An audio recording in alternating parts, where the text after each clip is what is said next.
Here at Bethel, we have some of the most outstanding young men in the organization. We are grateful to Jehovah for you and want to commend you for how hard you've worked to meet the high requirements to serve here.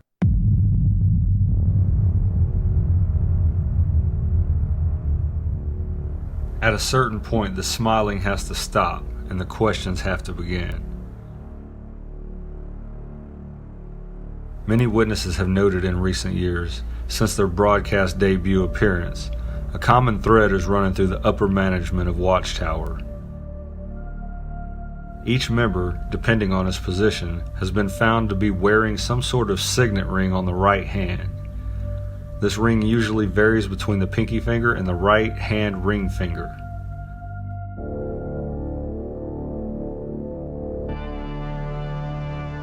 You know what you risk, Mr. Holmes. The ruin of your own society and the substitution of a radical anarchist ideology. I care nothing about that. Jehovah's Witnesses have strict policies of grooming and dress, encouraging its members to stay modest, not wearing excessive makeup or jewelry.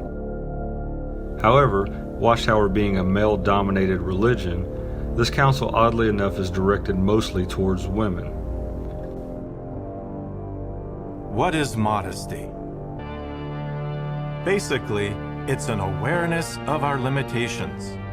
Of course, we often link modesty with appropriate dress and grooming. But much more is involved. How do we know? In the 1986 March 15th issue of the Watchtower, under the subheading Divine Deliverance from Genocide, it goes on to talk about Esther and the value of modesty. Esther showed the value of modesty in not requesting jewelry or fine clothing before going into the king's presence. While life may change, Jehovah doesn't. So if anointed Christians are to be modest, why would the governing body make it their goal to flash their jewelry to their members, in full view of their audience?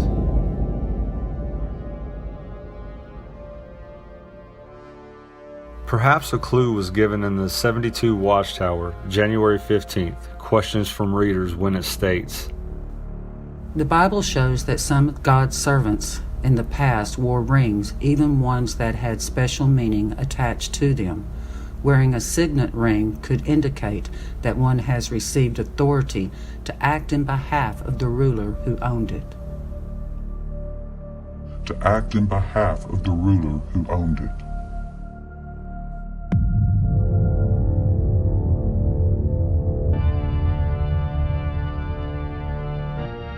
Jehovah doesn't seem to own a jewelry store, so who exactly are giving these rings? And where did the idea of signet rings originate?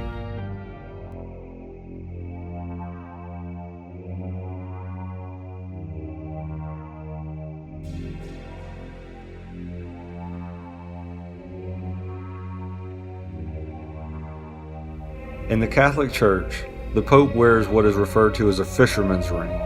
So sacred is this ring that upon the Pope's death, the cardinals must then destroy it, then create a new one for the next succeeding Pope. These papal rings are considered to be sacred, a symbol of the Pope's authority. The ring is 35 grams of pure gold. It took 8 artisans working 15 hours a day for 2 weeks to make it. That adds up to an expensive piece of jewelry, but some things can't be measured in money. Is the value of this ring the price of the gold, the work you put in it, or what the ring means overall? The value of the time and the gold is nothing, Claudio said. It is effectively annulled by the strong symbolic power. However, there is another organization known for its use of rings, Freemasonry.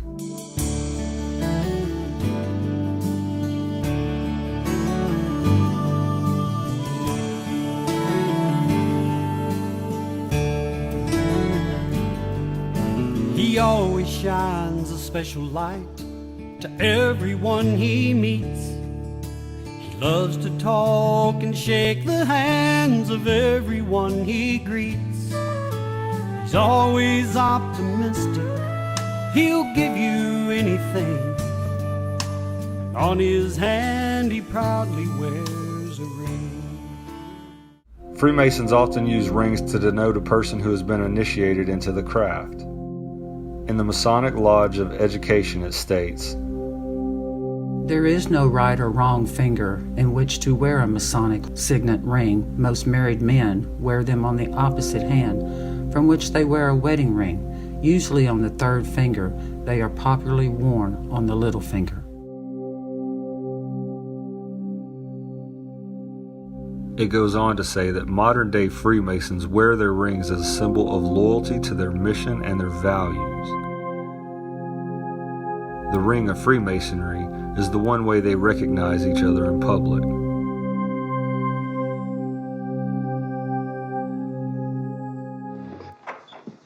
I warn you, Holmes, if you pursue this matter...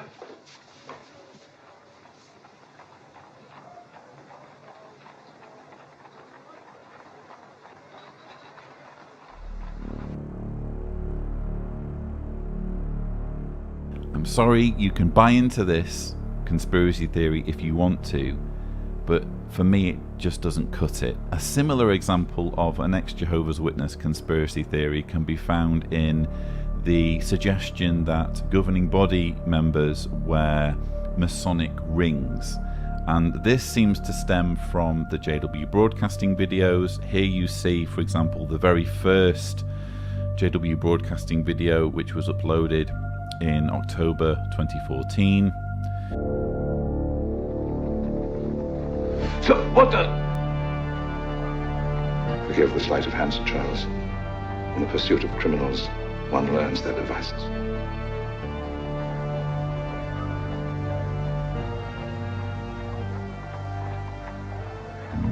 I say, Holmes, what is this mumbo-jumbo?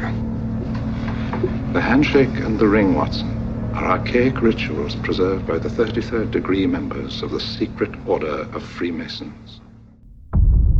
Become Jehovah's Friend, featuring Caleb and Sophia. And that has indeed been evidence of Jehovah's and the governing body's love for little children.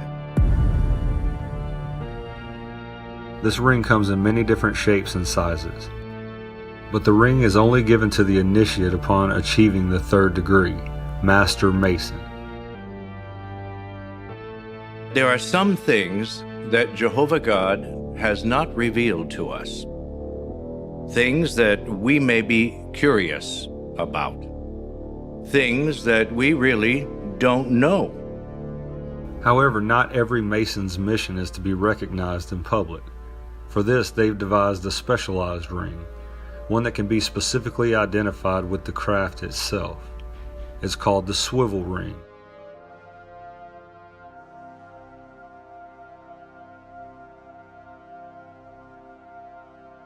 The swivel ring allows the initiate to be in public, signal he's part of the craft, without revealing his membership openly. But it's God that makes the plant grow.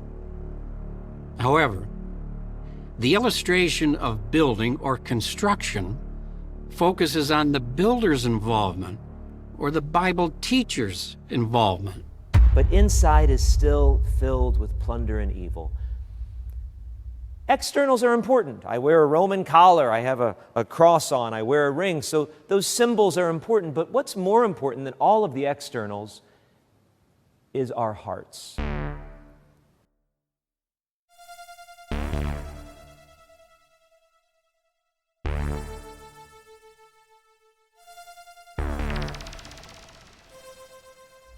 Freemasons have placed themselves in key positions within every major religion across the world. Freemasons often refer to themselves as the Universal Brotherhood. They also refer to their divine architect as Jehovah. Could there be a connection between Freemasonry and the Watchtower? Watchtower, in its inception, would flaunt the cross and crown symbol. This Masonic Knights Templar logo was plastered on everything from Watchtower magazines, assembly programs, to even Charles Taze Russell's own tombstone, which happens to be on display in the sacred Masonic burial grounds of Pennsylvania. But could this be true? That the governing body of the Watchtower are part of some secret fraternity, unbeknownst to the watchful eye of their members?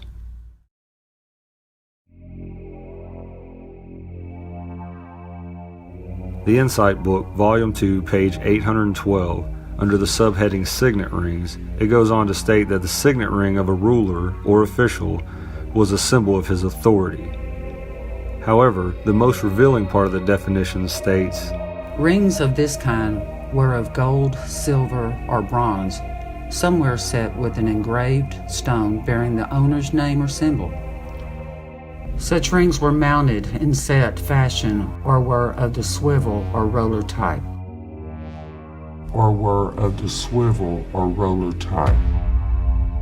Now notice this.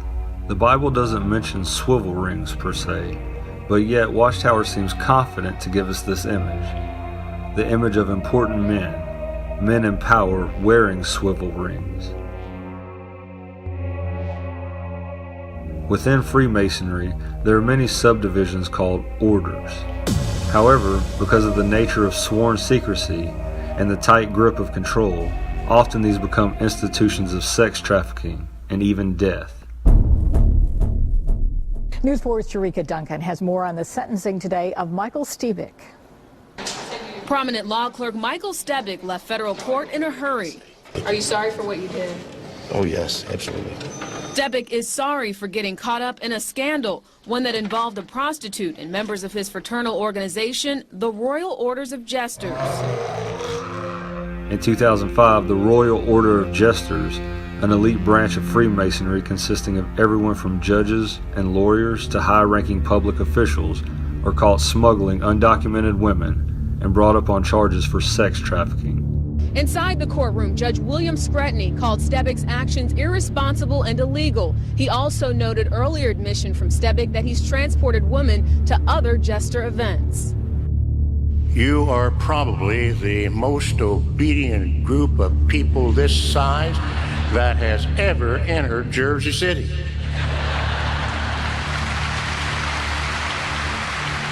Hidden in plain sight, but not exactly advertised, is the fact that Watchtower is split into two groups. Much like Catholics, there are those that make up the outer group, a laity, a majority of sheep.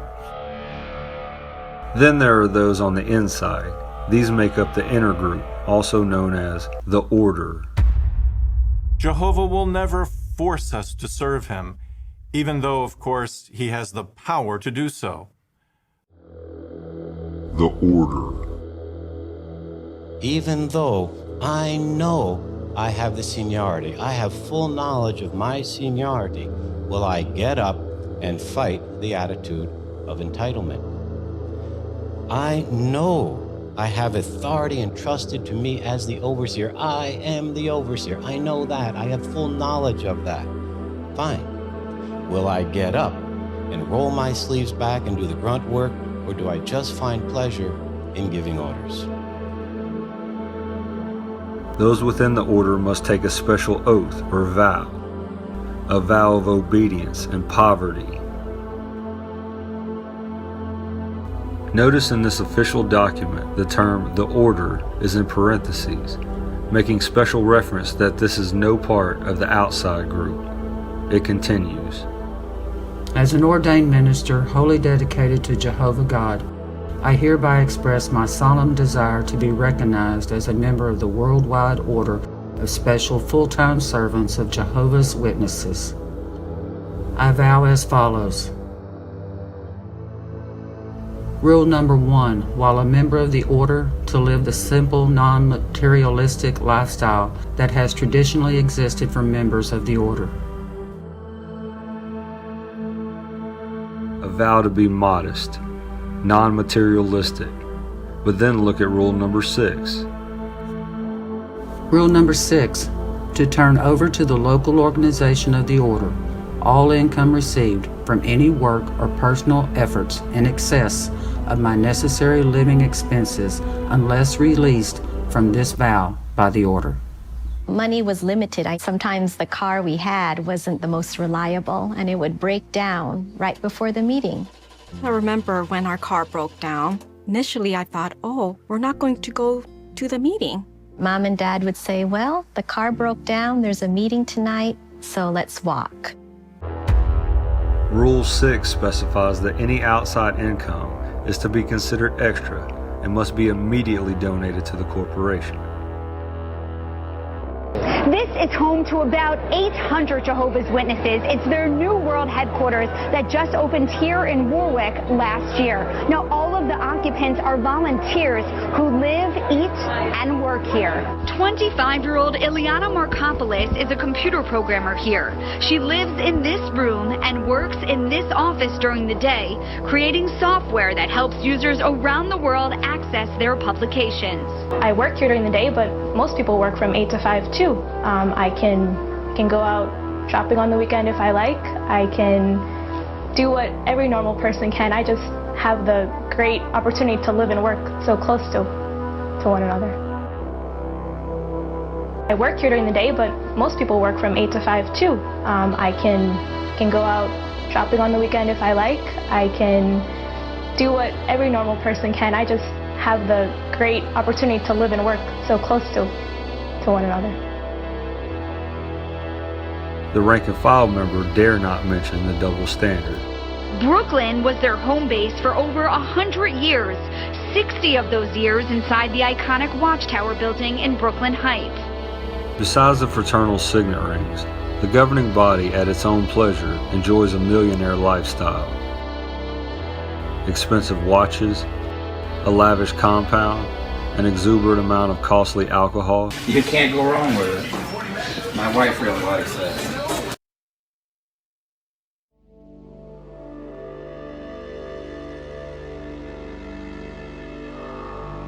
The witnesses have been moving ahead with their relocation plans. Brooklyn will forever have a very special place in the history of our organization. But I have to say that we're not trapped in time. We're excited as an organization, moving forward to a new location in Warwick, New York. Mr. Kushner also comments on what it was like to purchase the buildings from Jehovah's Witnesses. I would say that the people I've dealt with have all been, first and foremost, of high integrity. A handshake means something with the witnesses. It's much easier to transact with a group where there's a high level of trust. And it's always nice to see when so many people are working for a cause and really trust each other and are, very competent at what they do. So ask yourself this: are Jehovah's Witnesses really a Masonic organization ran by an internal secret order, one that calls itself a brotherhood, signaling their position with signet rings?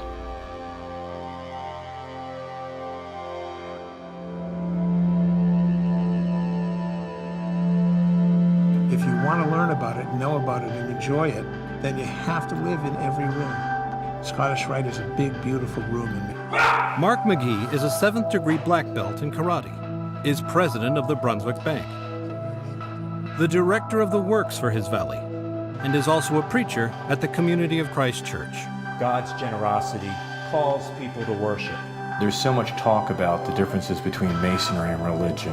I can tell you right now, the Scottish Rite Masonry has strengthened my faith. I've been able to talk to so many men not of my faith. We all believe in that one similar God. And the message is very similar to the same messages we receive in the Rose Croix degree about loving one another, and that being the true one commandment. Direct us, O Lord. How will I do it? It's been roughly 15 years since I became a 32nd degree Mason, and every day I'm encouraged by what I've been taught. Not to compete with others, but to compete with who I was yesterday. When I first joined the Scottish Rite, I didn't think there was much more I could be involved with. But then I started going to more and more events, and I wasn't having to give up anything else. I still could have a strong family and be involved in the Scottish Rite. I still could be a successful businessman and still be involved in the Scottish Rite. I still could serve my church and be involved in the Scottish Rite. It's allowed me to become successful in each and every one of them. How you doing? And the valley for me has been an oasis, where where I can go away, talk with men who are going through the same thing I'm going through, share those common values, and then come back to my children refreshed, rejuvenated, and encouraged to be a better father, to be a better man. At our reunions, we'll have around 250 people. It's a lot of moving parts, a lot of handshaking, a lot of joking, teasing going on, a lot of friendships that are starting, a lot of friendships that are continuing, missing those who aren't there anymore, remembering those who were. Good to see you today. We're going to have candidates who are seeing what we're about for the first time. When they walk down the hall and are welcomed and told that they're the main reason we're there, there's a smile on their face that they know they're special and we appreciate them and what they can do. That they're a part of the Scottish Rite family now. Good morning, brother. Good morning. Good morning. Good morning. Good morning. There are so many men who are dedicated to becoming a part of it, to making sure it continues beyond them, and that our Scottish Rite charities are also taken care of.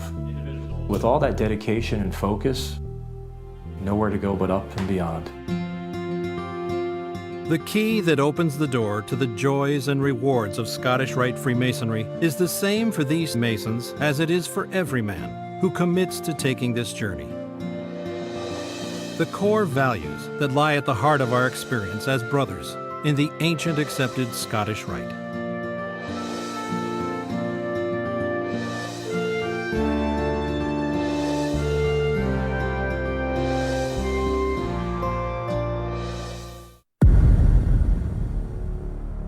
This help from Jehovah is not connected to our physical strength. It's not connected to our age or our physical power. What really then is the key to our gaining this power from this unlimited power source that is Jehovah? These are the blood secrets of the synagogue of Satan. Jehovah is, of all the significant words of Masonry, by far the most important. Regulini very properly calls it the basis of our dogma and our mysteries. Occultists teach that our minds will be liberated to realize that we are actually free from the dictates of Jehovah and can therefore live as we please. It is claimed that we are in fact gods, and that Lucifer the light bearer is the spirit being who is the true God and who brings true spiritual enlightenment to humanity in the form of intellectual illumination. There is only one group, and one group alone, responsible for virtually all wars and bloodshed on the face of this planet.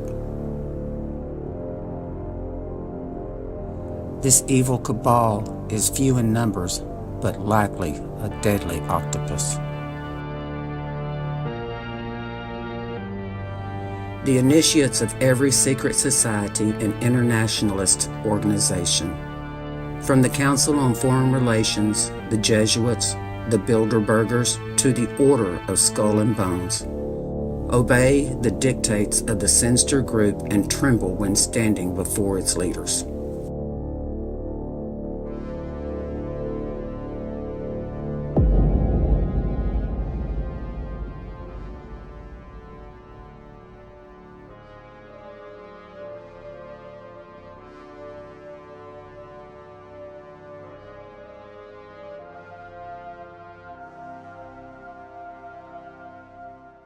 Even if it were a Masonic ring, even if Stephen Lett were a Freemason and he met at lodge meetings, I won't deny it would be interesting if that were the case. I would certainly want to talk about it, but it still wouldn't be the most important thing for us to be talking about as ex-Jehovah's Witnesses,